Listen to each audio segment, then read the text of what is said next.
నేను ఈ పూట మరి ఏలూరు పట్టణానికి ప్రభు వెళ్తున్నాను, మరి ఏ వర్తమానాన్ని తెలియజేయమంటాను పరిశుద్ధాత్ముడిని అడిగినప్పుడు పరిశుద్ధాత్ముడు నాకు ఇచ్చిన వాక్య ధ్యానం ఎఫెసీయులకు రాసిన పత్రిక 6వ అధ్యాయం. అందరూ బైబిల్ చదవచ్చిన వాళ్ళందరూ, బైబిల్ తెచ్చుకున్న వాళ్ళందరూ బైబిల్ తెరవాలి.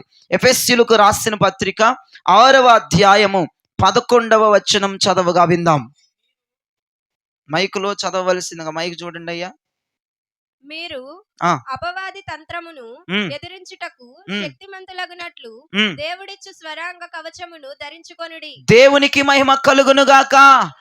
మీరు అపవాది తంత్రములను ఎదిరించుటకు శక్తివంతులగునట్లుగా దేవుడిచ్చు సర్వాంగ కవచమును ధరించుకొనుడి. 13వ వచనం కూడా చదవగా విందాం.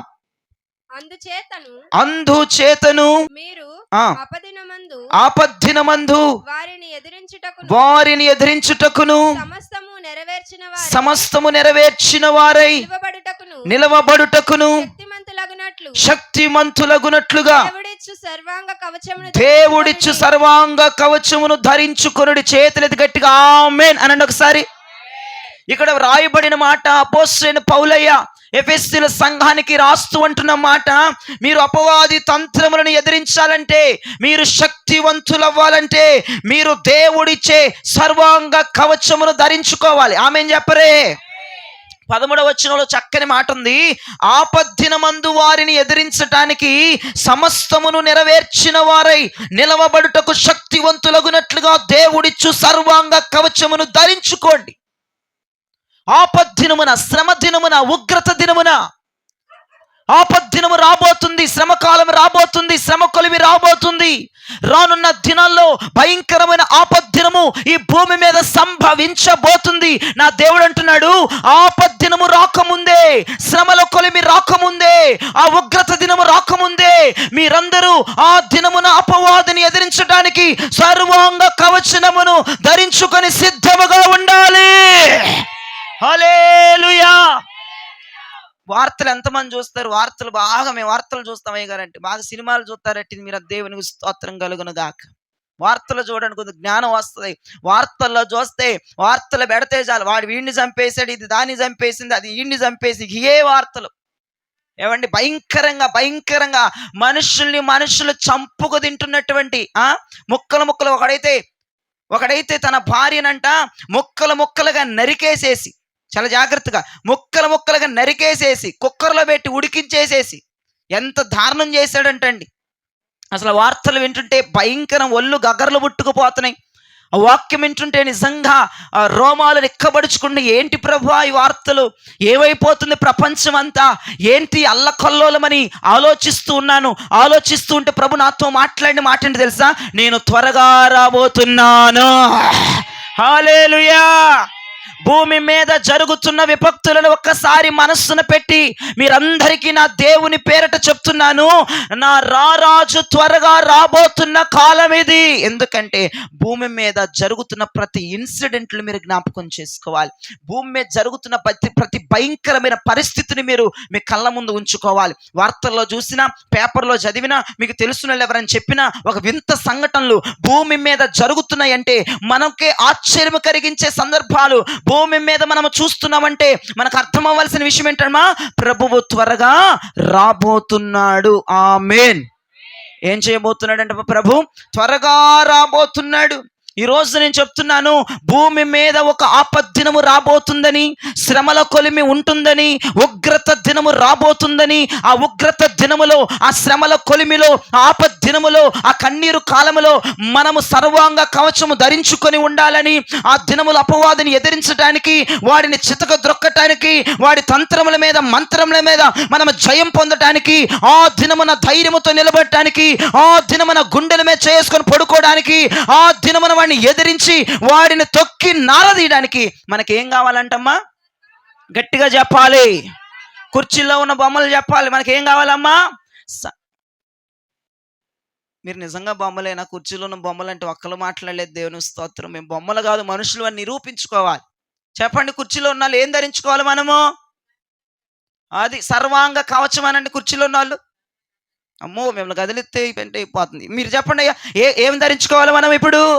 సర్వాంగ కవచం ధరించుకోవాలి.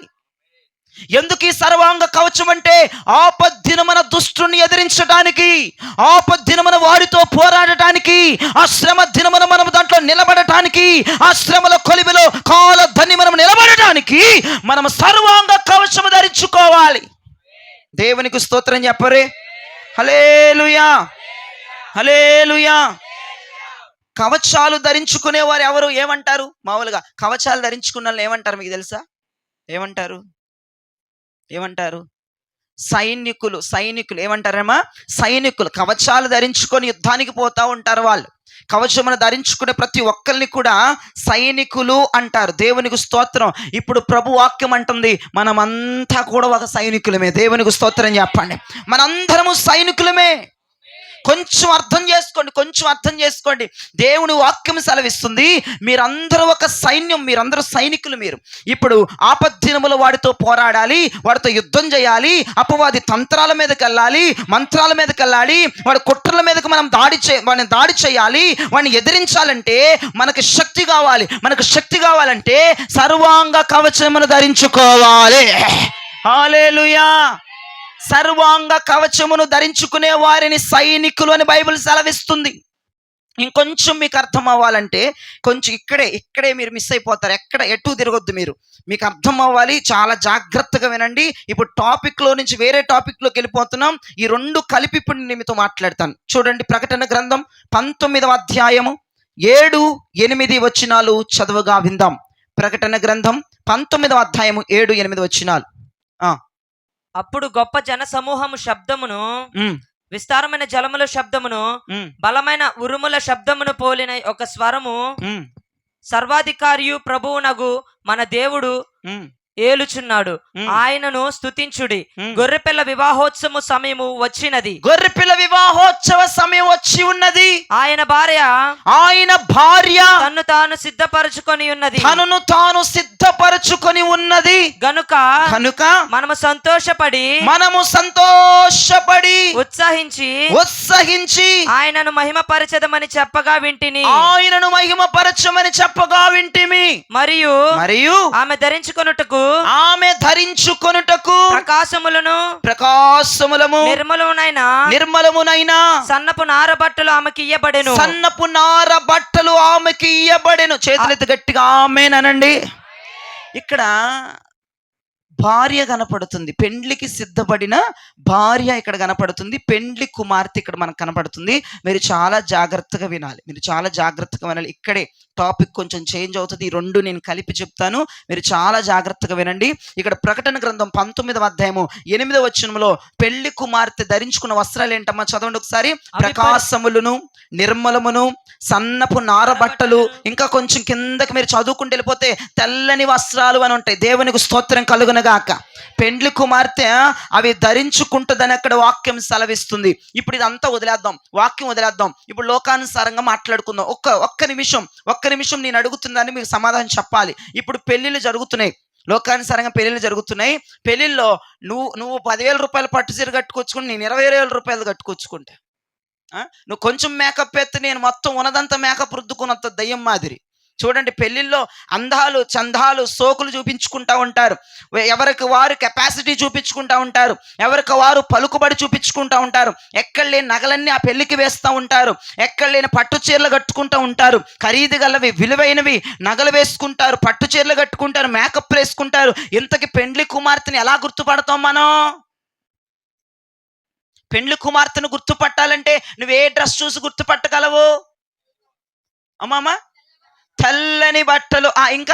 ఇంకా ఏమో పెళ్లి కూతురు వాళ్ళందరూ, ఎందుకంటే బాగా రెడీ అవుతారు కదా, బాగా రెడీ అవుతున్నటువంటి ఆ పెళ్లిలో పెండ్లి కుమార్తెను గుర్తుపట్టాలంటే చిహ్నాలు చెప్పాలా? తెల్లని గౌను, ఓకే, తెల్లని గౌను. ఇంకా అమ్మా అలంకారం అని చెప్పాకండి, గౌను అట్ట చెప్పండి, మాటలు చెప్పండి. గౌను, ఇంకా వేయిలు, దేవునికి స్తోత్రం. ఇంకా వేయిలంటే ముసుగు, తెల్లని గౌను. ఇంకా చేతిలో బొకే పట్టుకోదా? మీరందరూ అన్యుల పెళ్లి చేస్తారా? కొబ్బరికాయ లేదమ్మాయి, అది మనం కాదు. చేతిలో బుకే పట్టుకుంటారు, తెల్ల గౌన్ వేసుకుంటుంది, వేయిలు వేసుకుంటుంది. దేవునికి స్తోత్రం చెప్పండి. చక్కగా ఆమె పెళ్లి కూతురని ఎంతమంది ఎన్ని రకాలుగా తయారైనా, ఎంత కాస్ట్లీయెస్ట్ బట్టలు వేసుకున్నా, ఎంత మేకప్ చేసుకున్నా ఈజీగా మనం పెళ్లి కుమార్తెని గుర్తుపట్టొచ్చు. దేన్ని బట్టి? ఆమె ధరించుకున్న వస్త్రమును బట్టి, ఆమె వేసుకున్న ముసుగును బట్టి, ఆమె చేతిలో పట్టుకున్న బైబిల్ను బట్టి, బొకేను బట్టి మనము ఈమె పెండ్లి కుమార్తెని ఎన్ని వందల మంది ఎన్ని రకాలుగా రెడీ అయినా పెండ్లి కుమార్తెని ఈజీగా మనము గుర్తుపట్టగలము. దేవునికి మహిమ కలుగును గాక. ఇక్కడ ప్రకటన గ్రంథంలో 19వ అధ్యాయం 8వ వచనములో ఈ పెండ్లి కుమార్తెకి ఇవ్వబడిన వస్త్రాలు ఏంటంటమ్మా? ఆమె వస్త్రములు ప్రకాశమైనవంట, ఆమె వస్త్రములు నిర్మలమైనవంట, ఆమె వస్త్రములు సన్నపు నారబట్టలంట. ఇంకా కొంచెం ముందుకెళ్తే తెల్లని వస్త్రాలు ధరించుకుందని వాక్యం సెలవిస్తుంది. ఇంకొంచెం కిందకు వద్దాం. అదే ప్రకటన 19:14 చదవండి. 14వ వచనం చదవండి. పరలోకమందున్న సేనలు శుభ్రమైన తెల్లని నారబట్టలు ధరించుకొని. చాలు, నా వైపు చూడండి. ఇప్పుడు ఇక్కడ లాజిక్ చూడండి. 8వ వచనంలో పెండ్లి కుమార్తె గురించి చదివాం. ఆమె వేసుకునే వస్త్రాలను బట్టి మనం ఆమెను ఈజీగా గుర్తుపట్టొచ్చు. అక్కడ పెండ్లి కుమార్తె కనపడుతుంది. ఇక్కడ 14వ వచనంలోకి వచ్చేటప్పటికి పరలోకమందున్న సేనలు శుభ్రమైన తెల్లని నారబట్టలు ధరించుకున్నారంట. పరలోకములో ఒక సేన అంటే బాగోదు నాకు. సేన అంటే సేనగాడే గుర్తొస్తాడు. 2000 దెయ్యాలు. సేన తీసేద్దాం, సైన్యము అందాం. అందరు గట్టిగా చెప్పండి ఈ మాట. సైన్యం. సేనన్నా సైన్యమన్నా ఒకటే. కాబట్టి పరలోకములో ఒక సైన్యం ఉందంట. ఆ సైన్యం అంతా ఏ బట్టలు వేసుకుందంటమ్మా? తెల్లని బట్టలు ధరించుకొని ఉందంట. తెల్లని బట్టలు వేసుకొని ఆ సైన్యము పరలోకములో ఉన్నట్లుగా మనం అక్కడ చూస్తూ ఉన్నాం. ఇప్పుడు నా వైపు చూస్తే మంచి విషయం నేను మీకు చెప్తాను. సైన్యం అంటే ఎవరో తెలుసా? పెండ్లి కుమార్తె. అనండి గట్టిగా ఒకసారి. 8వ వచనములో పెండ్లి కుమార్తె వేసుకునేటువంటి వస్త్రాల గురించి రాయబడి ఉన్నాయి. 8వ వచనములో పెండ్లి కుమార్తె, 14వ వచనములో ఇక్కడ సైన్యము. రెండు ఒకటే. జ్ఞాపకం చేసుకోవాలి. చాలా క్లియర్గా ఈ మాట వినండి, చాలా బాగా అర్థం చేసుకోండి. 8వ వచనంలో పెండ్లి కుమార్తె కనపడుతుంది, 14వ వచనంలో సైన్యం కనపడుతుంది. పెండ్లి కుమార్తె ప్లస్ సైన్యం పెండ్లి కుమార్తె అవుతుంది. దేవునికి స్తోత్రం కలుగును గాక. అందరు నా వైపు చూడాలి. సైన్యం అంటే ఎవరు? ఇప్పుడు చెప్పండి. పెండ్లి కుమార్తె అంటే ఎవరు? సైన్యం అంటే ఎవరు? పెండ్లి కుమార్తె అంటే ఎవరు? అంతే. ఇప్పుడు సైన్యం అంటే పెండ్లి కుమార్తెకు చిహ్నముగా ఉంది. పరలోకములో ఒక సైన్యం ఉంది. ఆ సైన్యము తెల్లని బట్టలు ధరించుకుంది.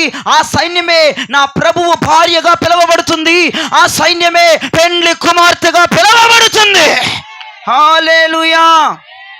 ఇప్పుడు విశ్వాసులందరూ సర్వాంగ కవచము ధరించుకోవాలి అంటే పెండ్లి వస్త్రము ధరించుకోవాలి. సర్వాంగ కవచము ప్లస్ పెండ్లి వస్త్రము ఈజ్ ఈక్వల్ టు పెండ్లి కుమార్తె. దేవునికి మహిమ కలుగును గాక. సర్వాంగ కవచం అంటే ఏంటమ్మా? పెండ్లి వస్త్రం. అందుకే మేము చాలా జాగ్రత్తగా వినమని చెప్పాను. సర్వాంగ కవచము ధరించుకొని ఆపద్దినమున ప్రభు యుద్ధం చేయమని ఎఫెసీ పత్రికలో మాట్లాడాడు. ఇక్కడ ప్రకటన గ్రంథంలోకి వచ్చేటప్పటికి ఒక సైన్యం. మనందరం సైనికులు అని చెప్పాను నేను. ఎవరని చెప్పాను? మనందరం సైనికులు. ఇప్పుడు ప్రభు దగ్గర ఉన్నటువంటి సైనికులు ఏ బట్టలు వేసుకున్నారంట? తెల్లని బట్టలు. పెండ్లి కుమార్తె ఏ బట్టలు వేసుకుంటుంది? తెల్ల బట్టలు వేసుకుంటుంది. అంటే సర్వాంగ కవచము ధరించుకున్నవాడు పెండ్లి కుమార్తెగా మారిపోతాడు. హల్లెలూయా. సర్వాంగ కవచమును ధరించుకున్న ప్రతి ఒక్కడు పెండ్లి కుమార్తెగా, ప్రభువుకి భార్యగా, ఒక ఏక పత్నిగా, ఒక పరిశుద్ధురాలుగా, నిష్కలంకురాలుగా, ఒకే పావురముగా ఆయన ప్రక్కన నిలబడటానికి ప్రతి ఒక్కరూ సర్వాంగ కవచమును ధరించుకొని పెండ్లి కుమార్తెలుగా మారిపోదుముగాక. హల్లెలూయా. హల్లెలూయా. సర్వాంగ కవచం ధరించుకునే ఎలా మారిపోతాడమ్మా? పెండ్లి కుమార్తె అయిపోతాడు. ఇక ఈ రోజున భర్త మన యేసు ప్రభు వారు త్వరగా రాబోతున్నాడు గనక సంఘము అనగా భార్య తనను తాను సర్వాంగ కవచముతో, అదేనండి పెండ్లి వస్త్రముతో సిద్ధమైపోవాలి. హల్లెలూయా. పెండ్లి వస్త్రము ఖచ్చితంగా ఉండాలి. అదే పెండ్లి వస్త్రాన్ని బైబిల్ చెప్తుంది సర్వాంగ కవచము అంటుంది. దేవునికి స్తోత్రం చెప్పండి. హల్లెలూయా. ఇప్పుడు యుద్ధం జరుగుతుంది అనుకోండి. యుద్ధం చేసేవాడు వెళ్తున్నాడు. ఒక సైనికుడు వెళ్తున్నాడు. ఏం వేసుకుని వెళ్తాడు? ఏ బట్టలు వేసుకుని వెళ్తాడు? వీడు సైనికుడు అని ఎలా గుర్తుపడతాం? ఎలా గుర్తుపడతాం? ఆ సైనికుడు ఆ యుద్ధానికి తగిన బట్టలు వేసుకో, ఎన్ని జోబులు ఉంటాయో మీరు ఎప్పుడైనా చూసారండి? ఆర్మీ వాళ్ళు బట్టలు వేసుకుంటే ఆ యుద్ధానికి వెళ్తుంటే ఎన్ని జోబులు ఉంటాయో, ఆ జోబుల నిండా బుల్లెట్లు ఉంటాయి, ఆ జోబుల నిండా బుల్లెట్లు ఉంటాయి. AK-47 గన్ను పట్టుకొని, చాలా జాగ్రత్తగా వినండి, గన్ను పట్టుకుంటాడు, జోబుల నిండా బుల్లెట్లు ఉంటాయి, ఆ యుద్ధ వస్త్రములు ధరిస్తారు. దేశము కొరకు పాకిస్తాన్ భారతదేశం యుద్ధం జరుగుతున్నప్పుడు, లేదంటే దేశం నలుమూలల యుద్ధం జరుగుతున్నప్పుడు మీరు పేపర్లో చూడొచ్చు, వార్తల్లో చూడొచ్చు, లేదంటే యూట్యూబ్లో కొట్టన్న చూడొచ్చు. సైనికులు ఎలా ఉంటారంటే AK-47 గన్ను ఒకటి పట్టుకుంటారు, అనేకమైన జోబులు ఉంటాయి, జోబులు, ఆ జోబులు నిండా బుల్లెట్లు నింపుకుంటారు, ఆ యుద్ధమునకు వెళ్ళవలసినటువంటి ఆ డ్రెస్ వేసుకొని వాళ్ళు బయలుదేరుతూ ఉంటారు. దేవునికి స్తోత్రం కలుగునగాక. హల్లెలూయా, హల్లెలూయా. అలాంటి డ్రెస్ చూస్తే, ఆ AK-47 గన్ను చూస్తే, ఆ జోబుల నిండా బుల్లెట్లు చూస్తే వాడు ఎక్కడికి వెళ్తున్నాడని అర్థం? ఎక్కడికి వెళ్తున్నాడని అర్థం? యుద్ధానికి వెళుతున్నాడు. దేవునికి స్తోత్రం. రేపటి రోజున మహారాజును మనం వివాహం ఆడాలి, రేపటి రోజున వివాహ విందులో మనం ఉండాలి, ఆ గొర్రె పిల్ల మహోత్సవములు మనం ఉండాలంటే ఊపుకుంటా వెళ్ళిపోతే దేవుడు రాణిస్తాడు అనుకున్నావా? సర్వాంగ కవచం అనే పెండ్లి వస్త్రం ప్రతి ఒక్కరు ధరించుకొని ఉండాలి. సర్వాంగ కవచం లేకపోతే ఆ భర్త నిన్ను భార్యగా స్వీకరించడు, ఆ పరలోకపు విందులో నీకు స్థానం లేదు, ఆ పరలోక రాజ్యంలో నీకు చోటు లేదు. వినండి వినండి వినండి, మనమందరం సర్వాంగ కవచము ధరించుకొని పెండ్లి కుమార్తెలు మారిపోతే అప్పుడు మనం పెండ్లికి వెళ్తున్నామని అర్థం. దేవునికి స్తోత్రం చెప్పండి. హల్లెలూయా. ఇప్పుడు యుద్ధానికి వెళ్ళేవాడు వాడికి ఒక స్పెషల్ డ్రెస్ ఉంటుంది, వాడి చేతిలో గన్ను ఉంటుంది, వాడి జోబుల నిండా బుల్లెట్లు ఉంటాయి, వాడు యుద్ధానికి వెళుతున్నాడని చెప్పొచ్చు. ఇప్పుడు మనం గొర్రెపిల్ల వివాహోత్సవమునికి వెళ్ళాలి, మనము ప్రభువు భార్యగా మారాలంటే మనలో ఏం చూడాలి? సర్వాంగ కవచము ధరించుకున్న ప్రతి ఒక్కరు, ఈమె పెండ్లి వస్త్రము ధరించుకుంది కనుక ఈమె కొద్దిసేపట్లో గొర్రెపిల్ల వివాహోత్సవములకు వెళ్ళబోతుంది. ఈ సంఘము సార్వత్రిక సంఘం, భూమి మీద ఉన్నవారు సర్వాంగ కవచమును ధరించుకొని సిద్ధపడి ఉండండి. ఎందుకంటే మన వరుడు త్వరగా రావటానికి, బూర శబ్దం త్వరగా మ్రోగటానికి ఇదే అంతిమ కాలము గనక మీ కార్యకలాపాల్లో ఉండకుండా, మీ తిండి తిప్పల్లో ఉండకుండా, మీ వ్యాపారాల్లో నిమగ్నమైపోకుండా, మీ పనుల్లో పడిపోయి బిజీ షెడ్యూల్ అయిపోయి మీ గొడవలు మీయే, మీ పనులు మీయే, అవన్నీ మానే పని చేసుకో. గడవాలంటే, పూట గడవాలంటే, నీ పొట్ట నిండాలంటే పని చేసుకోవాలి, చేయొద్దని చెప్పట్లేదు. సంపాదించొద్దని చెప్పట్లేదు. మనస్సు వాటి మీద పెట్టి జీవితాన్ని నాశనం చేసుకోవద్దు. వరుడు త్వరగా రాబోతున్నాడు, నీకు సర్వంగా కవచం ఉందో లేది రాత్రి నువ్వు చెక్ చేసుకోవాలి. అయ్యో వరుడు సిద్ధపడిపోయాడు, మరి ఇప్పుడు వరుడు సిద్ధపడ్డాడు కనుక వధువు కూడా సిద్ధపడాలి. ఏ బట్టలు వేసుకోవాలి? పెండ్లి వస్త్రం అనని గట్టిగోసారి. ఆ పెండ్లి వస్త్రాన్ని మనం ఏమంటున్నాం? సర్వాంగ కవచము అంటున్నాం. ఈ సర్వాంగ కవచము ధరించుకున్న ప్రతి ఒక్కడు ఎలా మారిపోతాడమ్మా? పెండ్లి కుమార్తెగా మారిపోతాడు. ఈ పెండ్లి కుమార్తెగా మారిపోయినటువంటి ఈమెను త్వరగా నా వరుడు వచ్చి తీసుకుని వెళ్ళబోతున్నాడు. గట్టిగా చప్పలు కొడుతూ ప్రభువు నామమును ఘనపరచండి. హల్లెలూయా. ఇప్పుడు మీరు అమ్మాయి తరపున మీరు పెళ్లి సంబంధం మీ అమ్మాయికి చూస్తున్నారు, ఏం చూస్తారు వాళ్ళు? చెప్పండి, ఒక్కొక్కరి తల్లులు చెప్పండి. తల్లులు పిల్లలుగా తల్లులు చెప్పండి. మాకు పెళ్ళే కాలేదు అయ్యగారు అన్నట్టుగా చూస్తున్నారు. ఈ పక్కనోడు మా కొడుకే కాదు అయ్యగారు అన్నట్టుగా చూస్తున్నారు. మీ అమ్మాయికి పెళ్లి సంబంధం చూస్తున్నారు, అబ్బాయి అట్లా ఉండాలి, ఓయ్ తెల్లగా ఉండాలి, దేవునికి స్తోత్రం, ఇంకా ఉద్యోగం ఉండాలి, మంచి మాట, ఓకే దేవునికి స్తోత్రం. బాగా మరి అమ్మాయి సుఖపడిపోవాలి కనుక ఇది 1వ క్లాస్ చదివినా చదవకపోయినా, ఇది 10th ఫెయిల్ అయినా ఆడికి మాత్రం ₹1,00,000 జీతం రావాలి. ఇది పనికి మాలింది అయినా, ఇది సుపనాథ్ అయినా ఆడు మంచిగా ఉంటాడు. దేవునికి స్తోత్రం కలుగునుగాక. మన బంగారం మంచిది కాదని ఎదుటి బంగారం కూడా మంచిగా ఉండాలని కోరుకుంటారు. ఏ తల్లిదండ్రులైనా అదేలేండి. ఎందుకంటే ఆడపిల్లని ఇస్తున్నామంటే 1కి 100 సార్లు చెక్ చేసుకుంటా ఉంటారు. పిల్లోడికి జాబ్ ఉందా, ఎక్కడ జాబ్ చేస్తున్నాడు, ఎలాంటి వాడు, అతను గుణం ఎలాంటిదని చూస్తారు. ఇప్పుడు సరే, ఇప్పుడు అబ్బాయి తరపున వాళ్ళ అమ్మాయిని ఎలా కోరుకుంటారు చెప్తారా? వీళ్ళు బాగా ప్రిపేర్ అయ్యి ఉన్నారు. నీకు ఉందమ్మాయి, దేవునికి స్తోత్రం.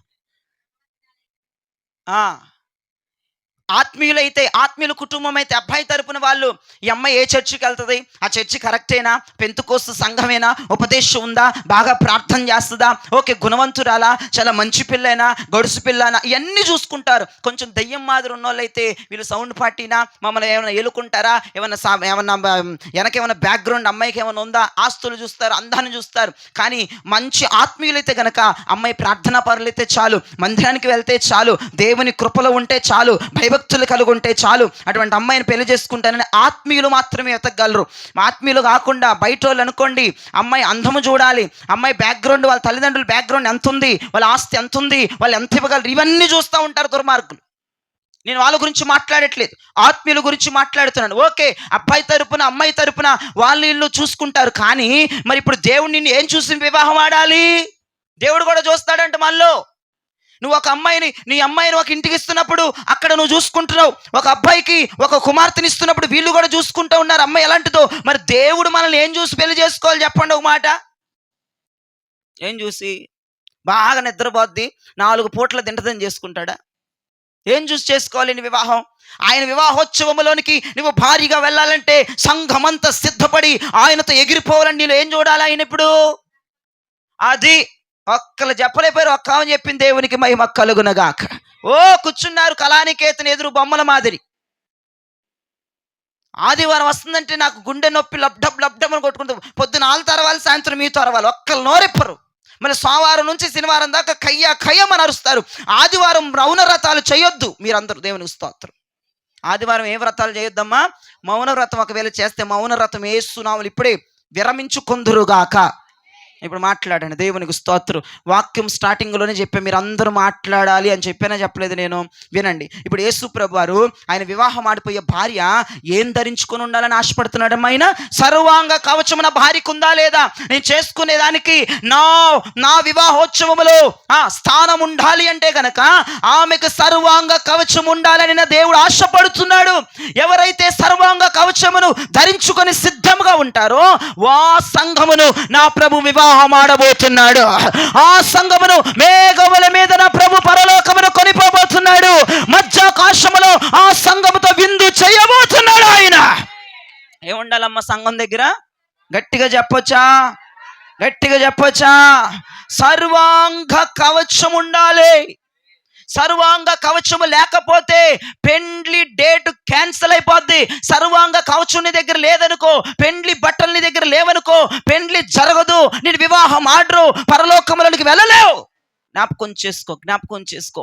ఆయన వరుడు గనుక వరుడు మనలో ఒకే ఒక్క క్వాలిటీని చూస్తున్నాడు. సర్వాంగ కవచం ఉందా లేదా? నీ డబ్బును చూడ్డు, నీ పలుకుబడిని చూడ్డు, నీ విధి విధానాలను చూడడు. నీకు సర్వాంగ కవచం ఉందా లేదా అదొక్కటే ప్రభు చూస్తాడు. అది ఉంటే చాలు, మేఘముల మీద నిన్ను ఆయన రేపో మాపో కొనిపోతాడు పరలోకానికి. దేవునికి మహిమ కలుగునగాక. హల్లెలూయా. పరమగీతంలో ఒక చక్కని మాట ఉంటుంది. పరమగీతంలో రాసిన వారు సొలొమోను గారు, ఆయన ప్రియుడుగా పిలువబడుతున్నాడు. ఆ షూలామితి ఆమె సంఘముగా, ఆమె ప్రియురాలుగా పిలువబడుతుంది.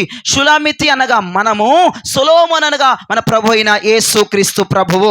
ఒకసారి అక్కడ మాటల చక్కగా రాయబడిన చూడండి. పరమగీతముల గ్రంథము 6వ అధ్యాయము 13వ వచనం చదవగా విందాం.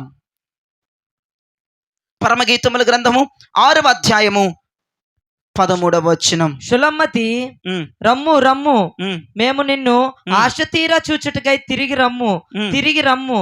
షులమ్మతి యందు మీకు ముచ్చట పుట్టించినదేంటి? ఆమె మహనయ్యము నాటకమంతా వింతైనదా? దేవునికి మహిమ కలుగునుగాక. షూలమితి రాము చదివి 3 సంవత్సరాలు నా వైపు చూడాలి. షూలమితి రమ్ము, నేను నిన్ను చూడాలి, ఆశ తీరా మేము మిమ్మల్ని చూడాలి అంటుంది తెలుగు బైబిలు. ఆమె మహనయూము నాటకమంతా వింతైనదా అని మాట్లాడుతుంది. తెలుగులో అర్థం లేదు, పద్ధం లేదు. తెలుగులో అసలు అర్థమే లేదు, అసలు అర్థమే కావట్లా. ఇంగ్లీష్ బైబిల్ నేను చెప్తున్నాను చూడండి, మీ దగ్గర ఉంటే చూసుకోండి, లేకపోతే లేదు. ఇంగ్లీష్లో ఒక చక్కని మాట చదువుతాను. యాజ్ ఓపెన్ ఏ డాన్స్ బిఫోర్ 2 ఆర్మీస్. దేవునికి స్తోత్రం చెప్పండి. 2 ఆర్మీస్ అంటే ఆమె మహనయూము నాటకం అంత వింతైనదంటే అర్థం ఏంటంటే ఆ షులమితి 2 సేనలు కలిగినదంట. దేవునికి మహిమ కలుగునగాక. ఇంగ్లీష్లో చాలా క్లియర్గా, ఆంగ్లంలో చాలా క్లియర్గా ఉంది. 2 ఆర్మీస్, బిఫోర్ 2 ఆర్మీస్ అనగా 2 సేనలు, సేన అనొద్దని చెప్పాను కదా, 2 సైన్యములు కలిస్తే అది షులమితి సంఘం అయిపోతుంది. ఇప్పుడు ఒక సైన్యం అంటే ఏంటిది? అది సియోను సైన్యము. 2వ సైన్యము నూతన యెరూషలేము సైన్యము. సియోను సైన్యం అనగా ప్రతిష్ఠితులు, యెరూషలేము సైన్యం అనగా విశ్వాసులు. ఏ సంఘమైతే విశ్వాసుల సైన్యముగా మారుతుందో, ఏ సంఘమైతే ప్రతిష్ఠిత సైన్యముగా మారుతుందో, ఏ సంఘములో ఈ 2 సేనలు కలుసుకుంటాయో, ఏ సంఘములో ప్రతిష్ఠిత ఉంటుందో, ఏ సంఘములో విశ్వాసం అధికంగా ఉంటుందో, వాళ్ళని నా ప్రభు అంటాడు వీళ్ళు షూలమితి అని దేవుడు మాట్లాడుతూ ఉన్నాడు. హల్లెలూయా, హల్లెలూయా. మీరు జ్ఞాపకం చేసుకోండి, సర్వాంగ కవచము ధరించుకునేవారు పరలోకం వెళ్తారు. ఆమేన్ చెప్పండి. సర్వాంగ కవచం ధరించుకునేవారు వివాహం చేయబడతారు. ఆమేన్ చెప్పండి. సర్వాంగ కవచం ధరించుకునేవారు ఆపద్దినమున శత్రువును జయించగలరు. ఆమేన్ చెప్పండి. సర్వాంగ కవచము ధరించుకునేవాడు అపవాదిని కాళ్ళ క్రింద వేసి నలగొట్టగలుగుతారు. హల్లెలూయా. సర్వాంగ కవచం కావాలా వద్దా? పక్కన ఇట్లా కొట్టమాక ఇట్లా తట్టి సర్వాంగ కవచం కావాలి అని చెప్పండి. నీకు సర్వాంగ కవచం కావాలని చెప్పండి. మీ అంత నవ్వుతున్నారమ్మ, దేవునికి స్తోత్రం. సర్వాంగ కవచం మనకి ఏం కావాలమ్మ? ఇప్పుడు సర్వాంగ కవచం మనకు కావాలి. దేవునికి స్తోత్రం కలుగును గాక. ఈ భూమి మీద డబ్బున్నా లేకపోయినా, మనశ్శాంతి ఉన్నా లేకపోయినా, ఆరోగ్యం ఉన్నా లేకపోయినా, ఇల్లులున్నా లేకపోయినా, ఆస్తులున్నా లేకపోయినా, అందమున్నా లేకపోయినా, పలుకుబడున్నా లేకపోయినా, నేను చెప్తున్నాను, ప్రభుత్వ వివాహం జరగాలంటే ఇల్లు అవసరం లేదు, ఆస్తి అవసరం లేదు, డబ్బు అవసరం లేదు, పలుకుబడి అవసరం లేదు, ఉద్యోగం అవసరం లేదు, చదువు అవసరం లేదు. పరిశుద్ధాత్మ దేవునితో సంఘము వివాహము చేయబడాలంటే సర్వాంగ కవచం మనకి కావాలి. హల్లెలూయా. ఈ రోజు నుంచి వెంపర్లాడి, ప్రభువా నాకు ఇన్ని రోజులు డబ్బు కోసం పోరాడుతున్నాడు, ఆస్తుల కోసం పోరాడుతున్నాను ప్రభువా, వాటి కోసం వీటి కోసం నశించిపోయే వాటి కోసం పోరాడుతున్నాను. ఈ రోజు సర్వాంగ కవచము కొరకు పోరాడాలి. ఒక్కటి చెప్తున్నాను, సర్వాంగ కవచం లేనోడు పరలోకంలో ఎడంకాలు కూడా బెట్టడు చెప్తున్నాను. మీ ఇష్టం. ఇక సర్వాంగ కవచం అంటే ఏ వస్త్రం అని చెప్పాను నేను? పెండ్లి వస్త్రము అని చెప్పాను నేను. పెండ్లి వస్త్రము లేకపోతే వరుడు పెండ్లి చేసుకుంటాడా? చేసుకుంటే మీరు జ్ఞాపకం చేసుకోండి. సర్వాంగ కవచం లేకపోతే పరలోకములు ఎడంకాలు కూడా పెట్టవు. సర్వాంగ కవచం లేకపోతే ఆపద్దిన మన శత్రువుని ఎదిరించలేవు, డేలాబడిపోతావు, నీరసమైపోతావు, కుప్పగూలిపోతావు. సర్వాంగ కవచం లేకపోతే అపవాదిని కాళ్ళ క్రింద వేసి తొక్కలేవు. సర్వాంగ కవచం లేకపోతే వరుడితో వధువుగా నువ్వు చేర్చబడలేవు. ప్రియ దైవజనమా, అందరికీ ఈ రోజున నేను ఒకటే మాట చెప్తున్నాను, నీ దగ్గర ఏదున్నా ఏది లేకపోయినా ఈ రోజు నువ్వు గుండెలు బాదుకుని ఆడవలసిన ఒకే ఒక సబ్జెక్టు, నాకు సర్వాంగ కవచం కావాలి, నన్ను సర్వాంగ కవచముతో కప్పు నాయనా. సర్వాంగ కవచం లేకపోయినా ఎంత సంపాదించినా ఏమి లాభం ప్రభువా? సర్వాంగ కవచం లేకపోయినా ఎంత నాకున్నా ఏమి లాభం? నీ దగ్గర ఏదున్నా ఏది లేకపోయినా సర్వాంగ కవచంతో రెడీగా ఉండు. ప్రభు రాబోతున్నాడు. ఆయన వచ్చినప్పుడు రెప్పపాటున మాయమైపోవాలి. ఎందుకంటే ఆ ఉగ్రతలో, రానున్న ఉగ్రతలో మన కుటుంబం ఉండకూడదు. రానున్న ఉగ్రతలో మన బిడ్డలు కానీ, నీ భర్త కానీ, నీ భార్య కానీ ఉండకూడదు. ఎందుకంటే బూరం రోగబోతుంది. ఆ శ్రమల కంటే ముందు బూరం రోగబోతుంది. ఆ బూర శబ్దం వినాలి. సర్వాంగ కవచం ధరించుకున్న వారమే రివ్వున పరలోకములోనికి ఎగిరెళ్ళిపోవాలి. హల్లెలూయా. రివ్వున ఎగిరెళ్ళిపోవాలి, ఆగకూడదు. ఆ శ్రమల్ని, ఆ శోధనల్ని, ఆ ఇబ్బందుల్ని, ఆ అగ్ని గుండాన్ని మనం చూడొద్దు. ఇక భూమి మీద భయంకరమైన శ్రమల కొలిమి రాబోతుందని ప్రభు చెప్తున్నారు కనుక ఆ శ్రమల కొలిమి చూడకుండానే, ఆ ఇబ్బందుల కొలిమి చూడకుండానే మనందరం కూడా వరుడితో ఎగిరిపోవడం నేర్చుకోవాలి. దేవునికి స్తోత్రం. బూర శబ్దం వినేవారు ఎగిరిపోతారు. ఎవరు వింటే ఎగిరిపోతారో తెలుసా?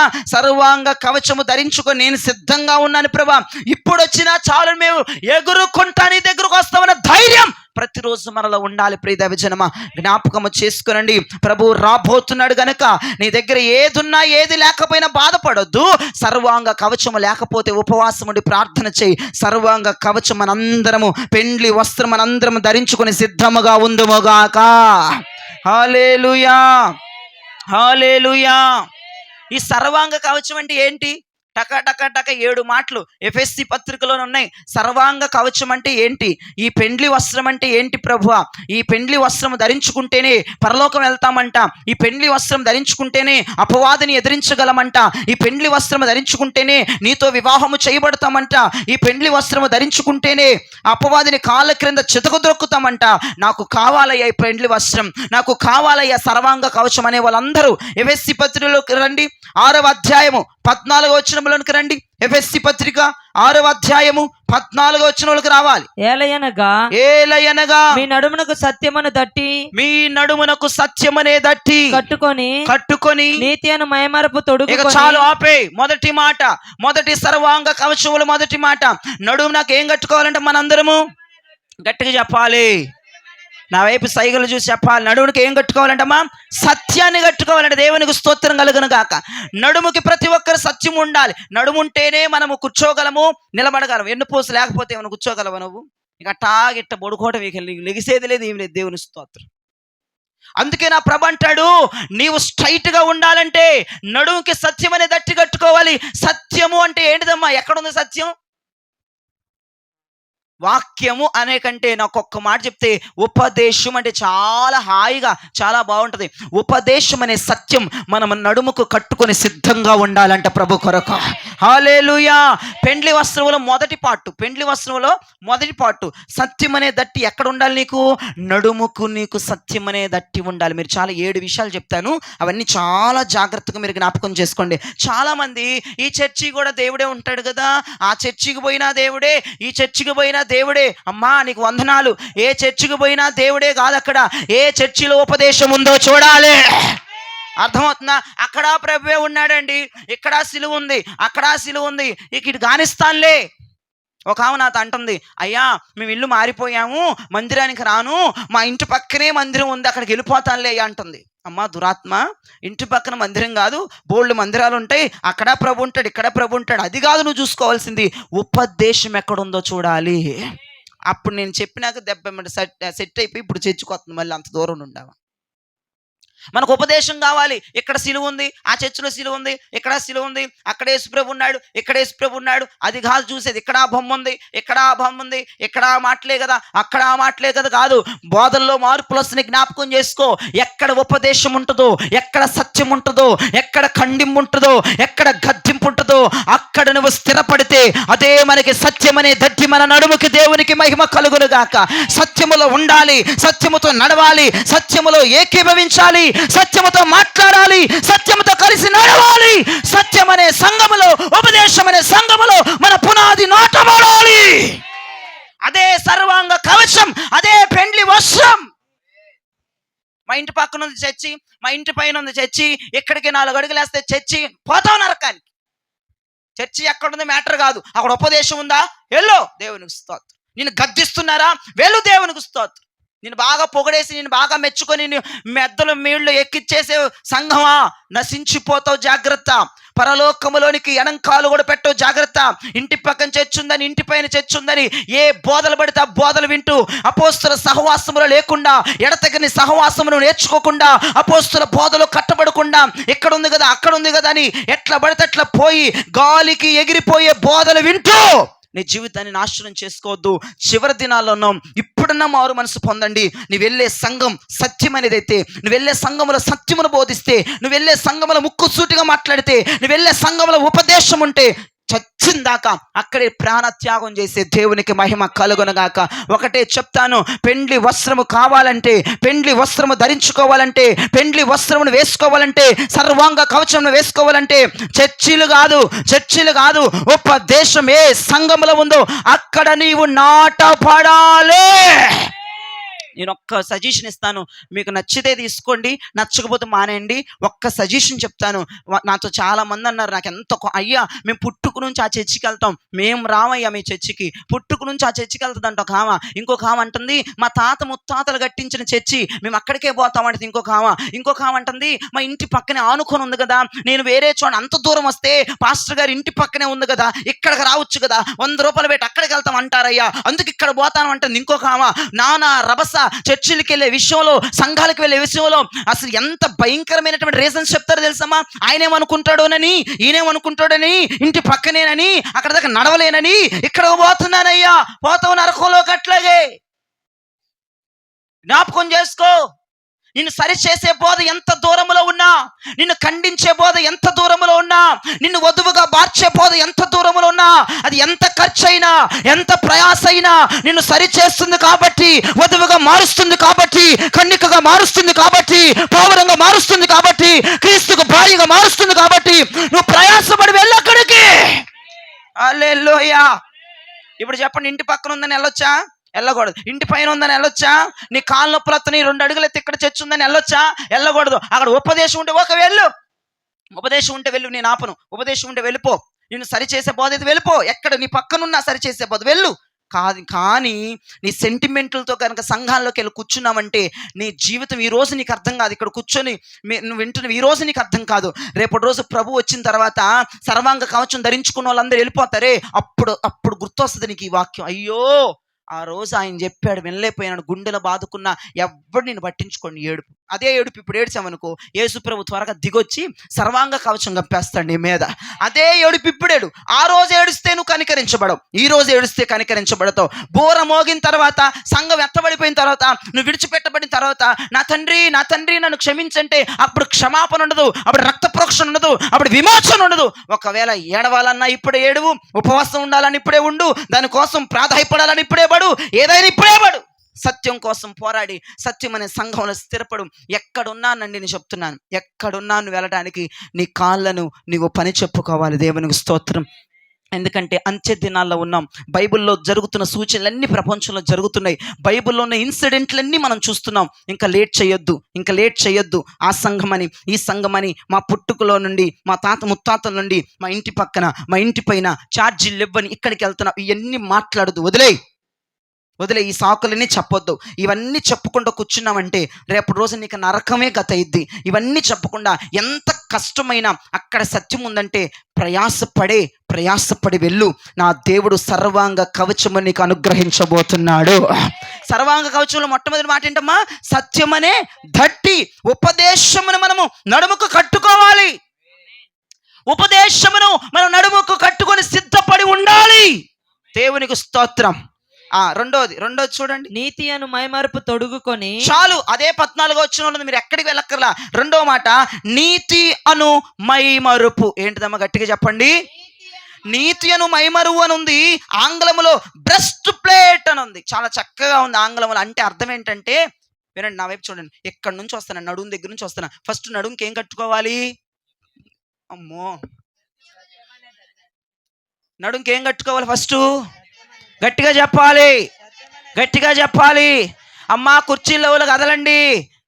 ఏముంది? నడుంకి ఏం కట్టుకోవాలి? ఫస్ట్ సత్యం అనేటువంటి దట్టి కట్టుకోవాలి. రెండవదిగా నీతి అనే మైమరుపు. అది ఎక్కడ పెట్టుకోవాలి అయ్య గారు? నీతి అనే మైమరుపు అంటే ఇంగ్లీష్ ఆంగ్లంలో బ్రెస్ట్ ప్లేట్ అనగా ఛాతి మీద పెట్టుకోవాలి. ఎక్కడ పెట్టుకోవాలమ్మది? నీతి అనే మైమరుపు ఛాతి మీద ఉండాలి. ఇప్పుడు నేను ఛాతి అన్నానంటే ఇక్కడ ఏం తగులుతుంది? నాకు ఇక్కడ ఏం తగులుతుంది? గుండు ఉందా? మీకు అందరు గుండు ఉందా? మీ అందరూ గుండు ఉందా? గుండు లేకుండా బతుకుతున్నారా మీరు? రోబోలా? ఇక్కడ ఇట్లా తంతుకున్నారు. ఏం తగులుతుంది ఇక్కడ? నాకు నీకేం తగులుతుంది? చూడు, బాట్ని వేసి గుద్దుకో, పోట్ను పోతావు. ఇక అంతే, దేవునికి ఇస్తుంది. ఇక్కడ ఏం జరుగుతుంది? నీకు అందరికీ ఏం తగులుతుంది? గుండె ఉందా? ఈ గుండెలో నీతి ఉండాలి. అంటే ఈ హృదయంలో పరిశుద్ధత ఉండాలి. హల్లెలూయా. ఇక్కడ ఉండాలి పరిశుద్ధత. ఇక్కడ పరిశుద్ధత ఉంటే అది నీతి అనే మైమరుపు. అది అర్థమైందా? పరిశుద్ధత లేకుండా ఎట్టా పడితే అట్టాగా ఉన్నావనుకో, నువ్వు పెండ్లి కుమార్తెగా మారవు. ప్రభు నిన్ను వివాహం ఆడు. నిన్ను రానున్న దినాల ప్రభు విడిచిపెట్టేసి వెళ్ళిపోతాడు. అది నువ్వు జ్ఞాపకం చేసుకో. గుండెలో ఉండాలి పరిశుద్ధత. నిలువెత్తు ఇక్కడ పరిశుద్ధతను కలిగి ఉండాలి. ఏ కపటము లేకుండా, ఏ స్వార్థము లేకుండా, ఏ అపవిత్రత లేకుండా, ఏ చెడు ఆలోచన లేకుండా నీవు ఛాతి పైన నీతి, అదేనండి పరిశుద్ధత అనేటువంటి మైమరువును ధరించుకొని మనం అందరం ఉందుముగాక. ఇక మూడవ విషయం కొద్దాం. పాదములకు సమాధాన సువార్త వలన. ఎన్నో వచనం? 15వ వచనం వల్ల ఉన్న మాట. మూడోది చదువయ్యా. పాదములకు సమాధాన సువార్త వలనైనా ఆ, సిద్ధ మనస్సును ఆ. జోడు తొడుగుకొని చాలు, నా వైపు నిలువబడుడి. చూడండి. చదివి 3.5 సంవత్సరాలు అయింది. నా వైపు చూడండి. ఫస్ట్ చెప్పండి. ఇప్పుడు మళ్ళీ ఫస్ట్ నుంచి వద్దాం. నడుంకి ఏం కట్టుకోవాలమ్మా? దేవుని స్తోత్రం. ఇంకా ఛాతి మీద ఏం పెట్టుకోవాలి? నీతి అనే మైమరు. అంటే ఏంటిది? పరిశుద్ధత. ఇప్పుడు మరి కాళ్ళకి వేసుకోవాలంట. బాటా చెప్పులు వేసుకుంటారు. ఏ చెప్పులు వేసుకుంటారు? నీ చెప్పు కంపెనీ అని చెప్పు. ఆ చెప్పులు కాదు నేను అంటుంది. అక్కడ క్లియర్గా చెప్పుల పేర్లు కూడా రాస్తున్నాయి అక్కడ చూడండి. ఆ కంపెనీ వేసుకోవాలి. పాదములకు సమాధానం అనబడుతున్న జోళ్ళు. నీ చెప్పుల కంపెనీ ఏమై ఉండాలి ఇప్పుడు? అది అర్థమైందా? ఇప్పుడు నీ చెప్పులు మార్చేయాలి. దేవుని స్తోత్రం. అంటే ఈ చెప్పులు కాదు, దేవునికి మహిమ కలుగును గాక. అయ్యగారు మార్చేయమన్నారని పిశాచుల కొంపల మీద పడిపోమాకండి, చెప్పుల షాపుల మీద పడిపోమాకండి. కాళ్ళకి సమాధానం అనే జోళ్ళు వేసుకోమన్నాడు ప్రభు. అంటే అర్థం ఏంటి? అంటే అర్థమైన సర్వాంగ కవచముల మూడవ పార్ట్ ఏంటంటే మనము సమాధానం అనే జోళ్ళు. అంటే మన జీవితం ఎప్పుడు సమాధానంగా వెళ్ళాలని ప్రభు మాట్లాడుతున్నాడు. రెంకలు వేయటం మానే, గయ్యమని అరటం మానే, మూతు ముడుచుకోవడాలు మానే, సమాధానంగా బతికే 4 రోజులు. స్తోత్రం చెప్పరు మీరు ఇప్పుడు. ఎందుకంటే నచ్చని మాట ఇది. ఒక ఆమె ఫోన్ చేస్తే మీరు పొద్దాకలు దాంతో సమాధాన పడమంటారు. సూపర్ దాంతో అది ఏం చేసిందో తెలుసా అంటుంది ఒక రోజు నాతో. అమ్మ స్తోత్రం, అమ్మ ఏమో పిశాచి దూరింది ప్రవ్వా. ఏంటమ్మా నువ్వు పొద్దాకలు సమాధాన పడు నువ్వైతే పడతావా అలాంటి దాని గురించి నేను చెప్తాను. ఇప్పుడు ఏ ఘనకార్యం చేస్తుందో చెప్తాను. అప్పుడు కూడా నువ్వు ఈ మాట అంటే ఓకే షబాష్ అంటానంది. చెప్పింది ఆమె గురించి గంట సేపు చెప్పింది. ఆమె అట్టాంటిది నన్ను ఇటు చేసి అయినా సరే చివరిలో గంట అయిపోయిన తర్వాత అన్నాను నువ్వు సమాధానం చెప్పులు వేసుకోమన్నాను. అదిగో నువ్వు ఎట్టేగా చెప్తావు నాకు తెలుసు అయ్యా, నీకు దండవు నాయన, దానికోసం ప్రార్థన చేసి మారు మనసు పొందాలని. నాకు కోపం తెప్పించేస్తుంది, నాకు బీపీలు తెప్పించేస్తుంది అంటే నేను చెప్తున్నాను.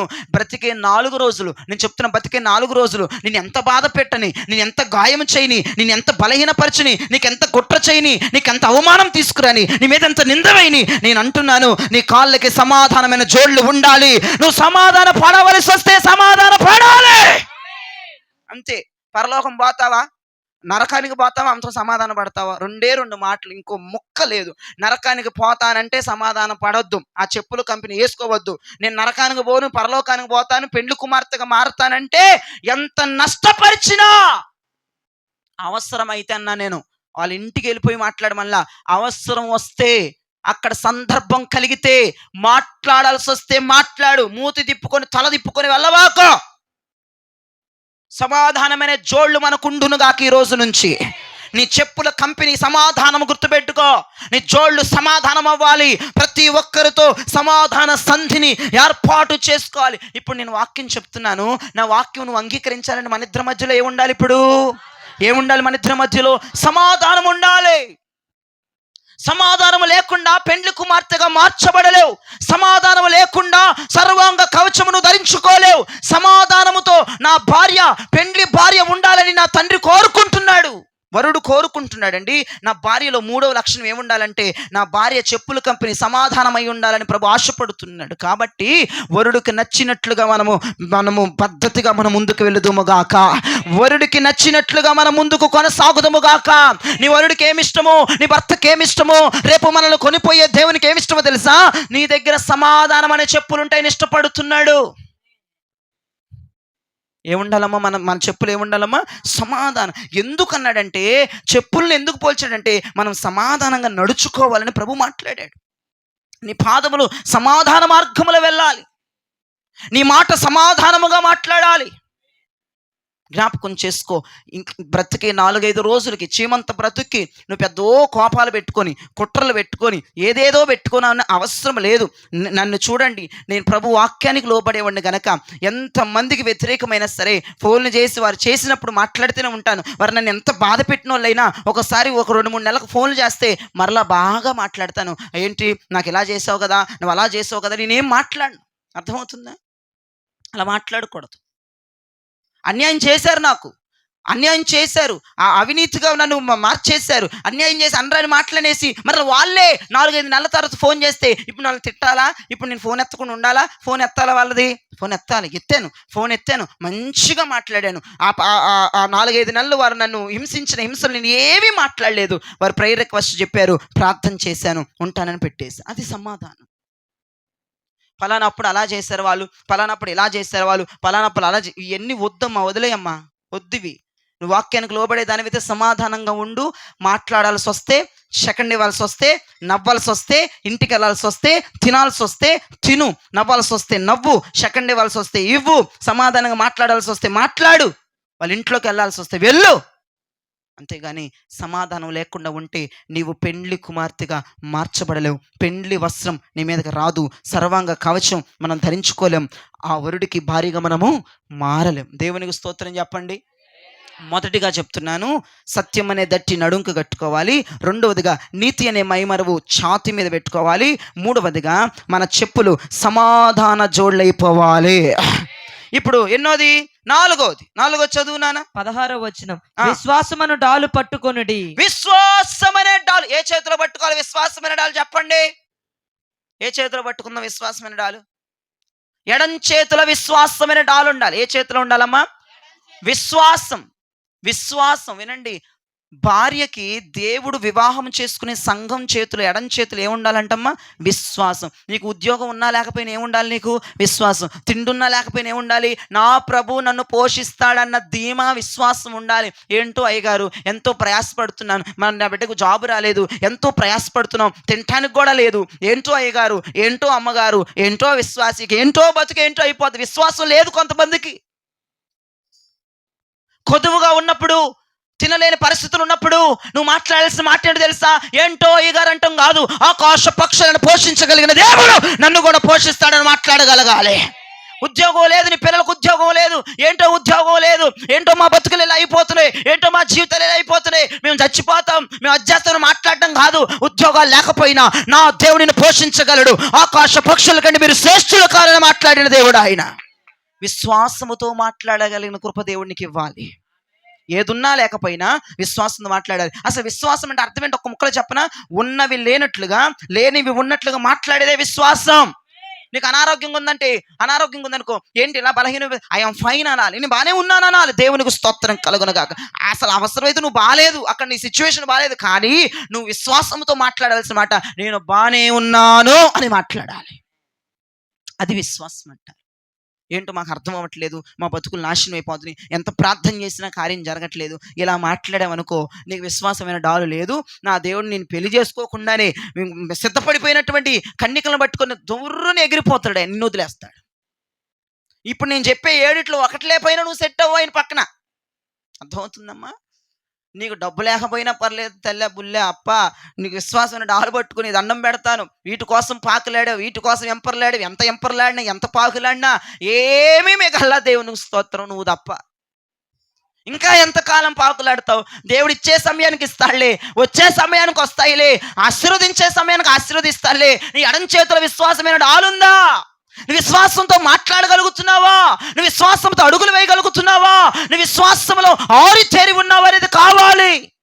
నీ నోటి మాటలు ఎలా ఉన్నాయి? విశ్వాసంతో ఉన్నాయా, లేదంటే అవిశ్వాసంగా మాట్లాడుతున్నావా? జ్ఞాపకం చేసుకో. ఏమీ లేవు నీ దగ్గర, నువ్వు మాట్లాడాల్సిన మాట యెహోవాయే ఇచ్చును, యెహోవాయే తీసుకొనును. యోబు గారు ఎంత మంచి విశ్వాసం అండి. అన్నీ ఉన్నప్పుడు విశ్వాసంగా ఉన్నాడు, ఏమీ లేనప్పుడు విశ్వాసంగా ఉన్నాడు. అవునయ్యా, ఆయన ఇచ్చాడు, ఆయన తీసుకున్నాడు, నీకేంటంటే నొప్పి అంటున్నాడు ఫ్రెండ్స్ని.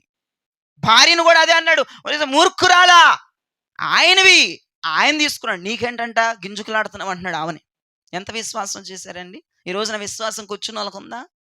ఏదన్నా పోతే అమ్మో ఇక భయంకరం గుండ్లు బాధేసుకుని ఏడ్చేసి ఉపవాసాలు ఉండి సాలేలకు చెప్పేసి 100 మందికి చెప్పేసి ఎలాగైనా ప్రాబ్లం సాల్వ్ అయిపోవాలి, ప్రాబ్లం తీరిపోవాలి, అభిషక్తుల దగ్గరికి వెళ్ళిపోయి వాళ్ళ మీద పడిపోయి దేవుని స్తోత్రం.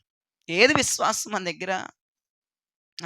ఈ మధ్య జాతకాలు కూడా పొద్దున్నే చెప్పాను నేను విజయవాడలో. పొద్దునే చెప్పాను, జాతకాలు కూడా చెప్పించుకునే దౌర్భాగ్యమైన వాళ్ళు ఇప్పటికీ ఉన్నారంటే మీరు జ్ఞాపకం చేసుకోండి. మళ్ళీ ఎవరనుకున్నారు? పూజలు కాదమ్మో, దేవాస్తోత్రం వాళ్ళు కాదమ్మా, మనలోనే పాస్టర్లే జాతకాలు చెప్పే పాస్టర్లు ఉన్నారు. కొంతమంది జాతకాలు చెప్తారు. ఏమకి ఎందుకు ఒళ్ళు వచ్చేసింది, ఏమకంట 60 కిలోలు 70 కిలోలు పెరిగిపోయిందండి, ఎందుకు వచ్చిందో చెప్పాలి. ఇప్పుడు నువ్వు 5 పూటలు తింటే, నువ్వు రోజుకి 5 సార్లు తింటే ఒళ్ళు రాదు చెప్పు. 60-70 పెరిగిపోయిన ఎందుకు వచ్చిందంటారు? ఎవడు ఏది చేసేసాడంటాడు అని అన్నిళ్ళు అడగటం. ఈ పాస్టర్లు కూడా తలతిక్కలుగా, పాస్టర్లు తలతిక్కల వ్యవహారాలు చేసుకుంటా, వాళ్ళకి సోది చెప్పుకుంటా, ఇంకా మరి పూజలకి నీకు తేడా ఏంటమ్మా? నువ్వు దైవజనుడువా, దైవజనురాలువా, నువ్వు ఎవరు వస్తలే? వాళ్ళేమో రోడ్ల మీద పక్కన కూర్చొని చెబుతూ ఉంటారు, ఒక సత్రాల్లో కూర్చొని చెబుతూ ఉంటారు, వీళ్ళేమో సంఘాల్లో కూర్చొని చెబుతూ ఉంటారు. వాళ్ళ సమస్యలన్నీ తీసుకొచ్చి ఆ చెత్త అంతా తీసుకొచ్చి ఇక్కడ పెట్టి ఇదెందుకు జరిగింది కదా చెప్పండి, ప్రార్థన చేసి చెప్పండి, అది చేసి చెప్పండి, ఇది చేసి చెప్పండి, వీళ్ళేం చెప్పడం. అలా నేర్చుకోబాకండి. అలాంటి వాటిలోంచి బయటికి రండి. అవి మంచి పద్ధతులు కాదు. అవన్నీ నిలవు. నేను చెప్తున్నాను, మీ ఇష్టం. నేను వాక్యం చెప్పేసి చేతులు గడిగేసుకుంటా, మీ ఇష్టం అండి. ఇక నా వల్ల అయితే కాదు. నా దేవుడు ఇక్కడ నడిపించాడంటే ఈ సత్యాన్ని మీరు వినాలని, తెలుసుకోవాలని ప్రభు నడిపించాడు. మొత్తం నరకంలోకి వెళ్ళిపోతారు అలా కనుక మీరు చేస్తే.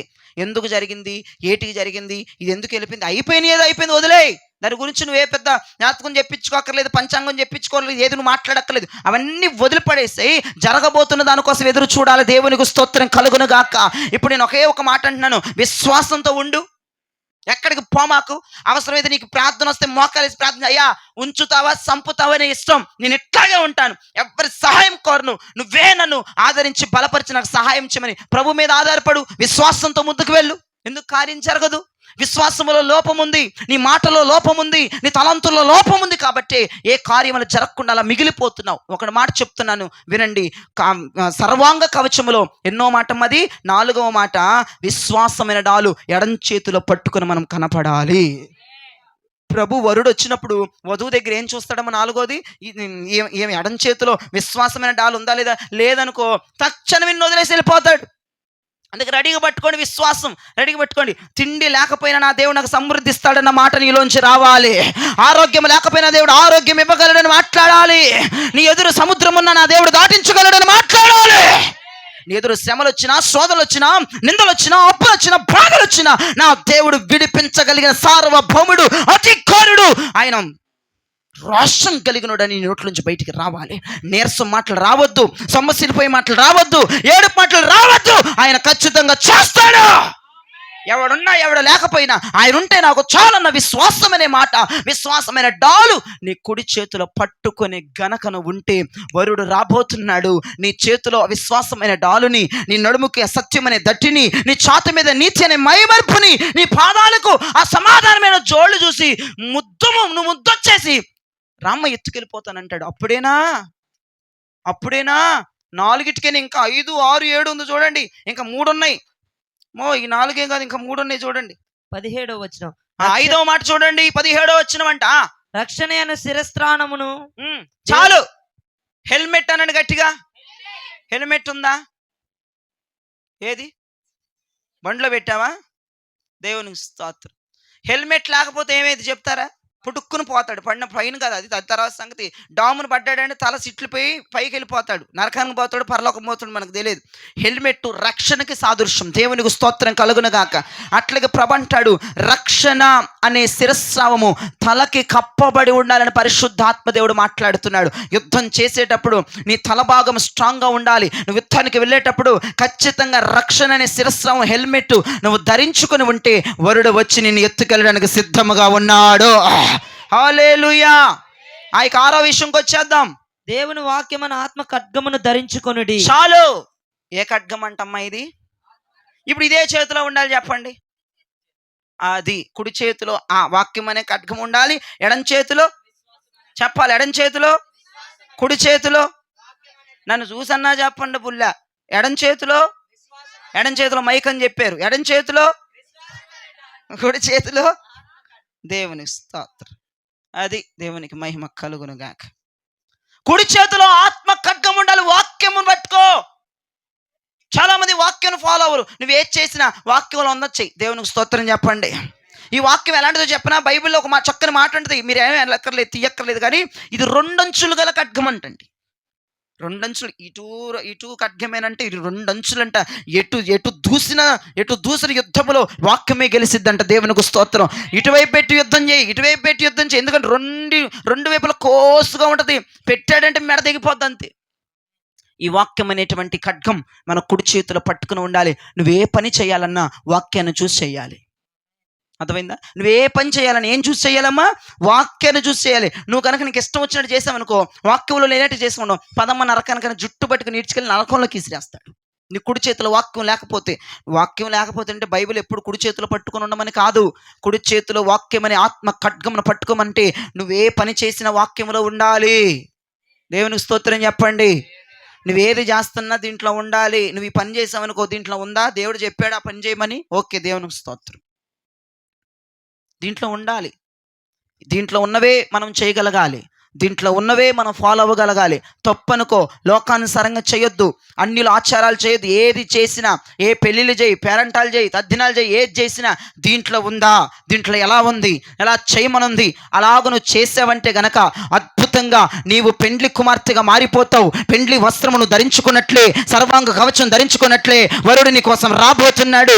కుడి చేతిలో ఆత్మ ఖడ్గము, వాక్యం అనే ఖడ్గము ఉన్న ప్రతి ఒక్కరిని ఆయన త్వరగా తీసుకొని పోవడానికి రాబోతున్నాడు. ఆమేన్ చెప్పండి గట్టిగా. ఆ కుడి చేతిలో వాక్యం ఉండాలంటే ఏం చేయమన్నాను? వాక్యాన్నే చూసి మనం ఫాలో అవ్వాలి. ఇదేం చెప్తే మనం అది చెయ్యాలి. మనకి ఇష్టం వచ్చినట్టు చేస్తే జుట్టు పట్టుకుని నరకంలో పడేస్తాడని చెప్పాను. అది ఇక మరి చివరి మాట అని అన్నాను. ఇప్పుడు చివరి మాటేనా? 6 మాటలు అయిపోయినాయి. ఇప్పుడు చివరి చూడండి. ఆత్మ వలన ప్రతి సమయం చాలు. ఇక అక్కడ ఒకే ఒక్క మాట ఉంది. ఏ మాట ఉంది అక్కడ? ఆత్మ. అనండి గట్టిగా ఒకసారి. ఏంటిది ఆత్మ? ఏ ఆత్మ? పరిశుద్ధాత్మ. అనండి గట్టిగా ఒకసారి. ఎవరికైతే పరిశుద్ధాత్మ దిగి వచ్చి, ఎవరైతే పరిశుద్ధాత్మతో నింపబడతారో వాళ్ళే పెళ్లి వస్త్రము ధరించుకున్న భార్యలుగా, వధువులుగా కనపడతారు. దేవునికి మహిమ కలుగునగాక. నీ మీద ఆత్మ దేవుడు దిగి రావాలి, ఆత్మతో నింపబడాలి. ఒక సిచ్యువేషన్ చెప్తా. సంసోన్ని బంధించేశారు. ఫిలిస్తీయులు సంసోను బంధించేస్తే దేవుని ఆత్మ సంసోను మీదకు దిగివచ్చి వాళ్ళు బంధించిన నారకట్లు, వాళ్ళు బంధించినటువంటి ఆ వైర్లను, వాళ్ళు బంధించిన సంఖ్యలను దెబ్బెమ్మడి కాల్చవతలేసింది. దేవునికి మహిమ కలుగునగాక. దేవుని ఆత్మ ఎవరైతే పొందుకుంటారో, పరిశుద్ధాత్మ చేత ఎవరైతే నింపబడతారో, అద్భుతమైన కార్యములు పరిశుద్ధాత్మ వారి జీవితంలో చేయబోతున్నాడు. మనం పరిశుద్ధాత్మతో నింపబడతాం చాలా ప్రాముఖ్యం. అర్థమవుతుందా? పరిశుద్ధాత్మ అందరికీ కావాలి. చాలా మంది అంటారు మేము పరిశుద్ధాత్మ ఉందండి అంటారు. పరిశుద్ధాత్మ ఎలాగుంది, లక్షణాలు ఏంటి? పరిశుద్ధాత్మ మీదకు వచ్చిన వారు అన్య భాషలు మాట్లాడాలి. పరిశుద్ధాత్మ వచ్చిన వారు నాట్యం ఆడాలి. పరిశుద్ధాత్మ వచ్చిన వారు ఆత్మలో నాట్యం ఆడాలి. పరిశుద్ధాత్మ వచ్చిన వారు చెడు పనులు చేయకూడదు. పరిశుద్ధాత్మ వచ్చిన వారు చెడు కార్యాలు చేయకూడదు. పరిశుద్ధాత్మతో నింపబడిన వారు చెడు స్థలాల్లో నిలబడకూడదు, చెడుకు చోటివ్వకూడదు. వాళ్ళే పరిశుద్ధాత్మ చేత నింపబడిన వారని అర్థం. దేవునికి స్తోత్రం కలుగునగాక.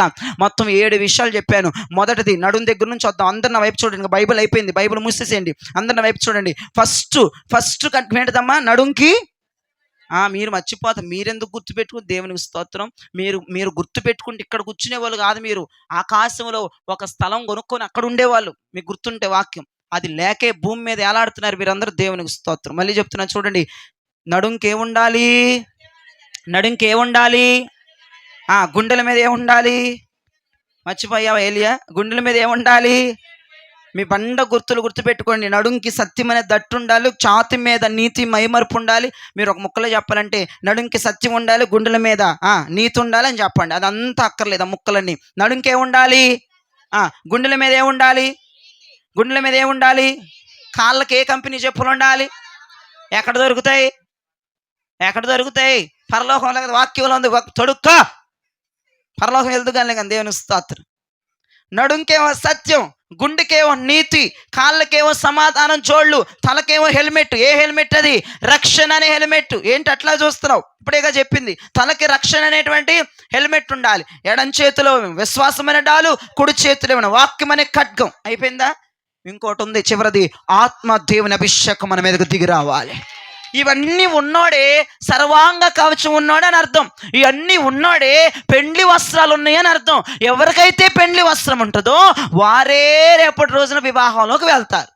మిగతా వాళ్ళు ఎక్కడికి వెళ్తారు చెప్పండి ఒక్క ముక్కలో? నా రకం అనండి గట్టిగా ఒకసారి. ఆమెన్ అన్నాడంటే పోతావుగా నువ్వు. ఇప్పుడు యేసుప్రభు నువ్వే అనుకుంటున్నావు ఆమె. మరి దేవుని ఒక ఆమె అంటుంది నేను నరకానికి వెళ్ళిపోతానని తెలుసు అంటాము కదా సైతానికి. ఓ దేవునికి స్తోత్రం అండి. కొంతమంది నరకంకి వెళ్ళిపోతామని కూడా తెలుసు అండి. వెళ్ళిపో, అప్పుడు ఉంటుంది నీకు. మలమలా కింద మంట పెట్టి కాలుతుంటే అప్పుడు చెప్పు.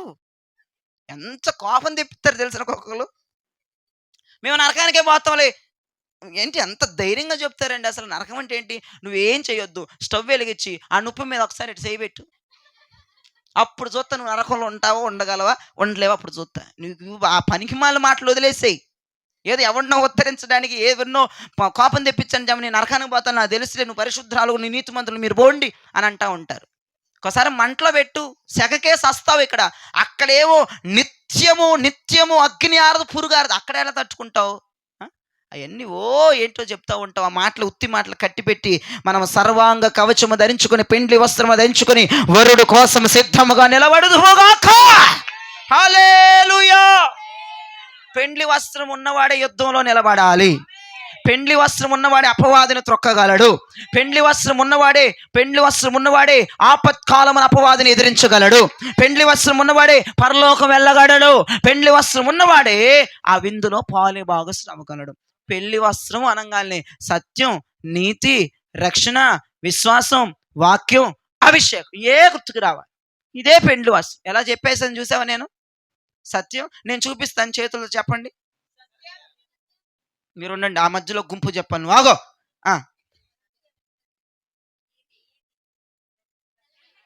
అబ్బా మంచిగా చెప్తున్నారు, దేవుని స్తోత్రం. మైక్ కాదు,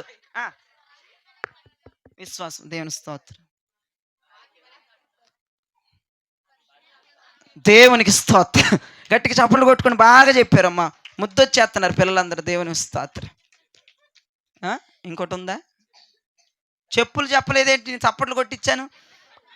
కాళ్ళకి ఏ కంపెనీ చెప్పులు ఉండాలి? చప్పట్లు కొట్టేస్తున్నారు, తెగ మురిసిపోతున్నారు పొగుడుతుంటే. ఏముండాలి కాళ్ళకి? మళ్ళీ చెప్పండి ఫస్ట్ నుంచి. ఏంటిదమ్మా? తమిళ ఎక్కడ నేర్చుకున్నారు? అసలు ఏం అర్థం కాట్నా? ఓకే, చెప్పులు ఇక్కడ వేస్తావా? మూడోది కాదు, నీ చూపించింది చెప్పండి. చెప్పు, ఇక్కడ చెప్పు, ఇక్కడ చెప్పు, ఇక్కడ చెప్పు. ఓకే.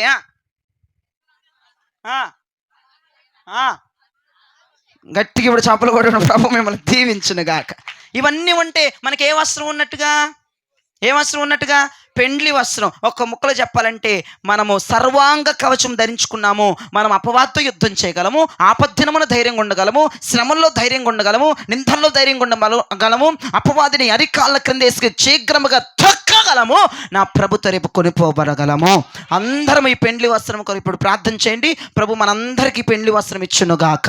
ఈ వాక్యము దీవించి ప్రభు మీ వినికిలో ఆశీర్వదించునుగాక. ఆమేన్.